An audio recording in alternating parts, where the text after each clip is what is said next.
how do we start to make marketing a little bit more human? How do we start to make that digital world that we're all spending an awful lot more time in more human, more empathetic, and connect with customers in a way that, well, not exactly the same as what we're all hoping we'll be going back to in June, at least has a little bit more of that feel. And actually, one of the hardest things to define is, what actually is human marketing? How do you start to pin this down? And when you start to, actually, it's a little bit of a slippery concept. And the second you do start to kind of pin it down and track it down, it changes and it shifts. When we assume that there's this weird kind of, there's this stereotype that's built up over the past decade or so that being human as a brand means being bright and chirpy and bouncy and irreverent, and having Twitter pun wars and using weird words and using memes and being on top of TikTok and all of this sort of thing, and being this kind of this big informal personality as a brand. And I think actually one of the things that COVID has brought back home here is that doesn't have to be the case.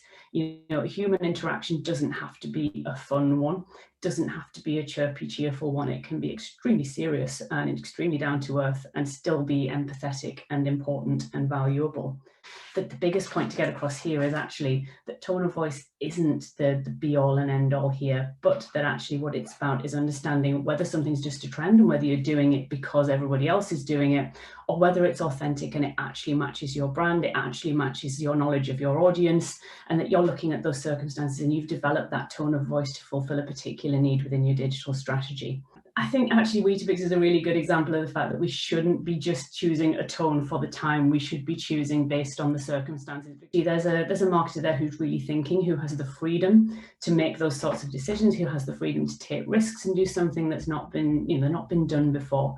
And that to me is the human element of tone of voice. It's not necessarily just being chirpy and cheerful. It's not necessarily being serious and earnest and mature and respectful. It can be either of those two or anything in between. But what's important is the thought pattern that goes behind it.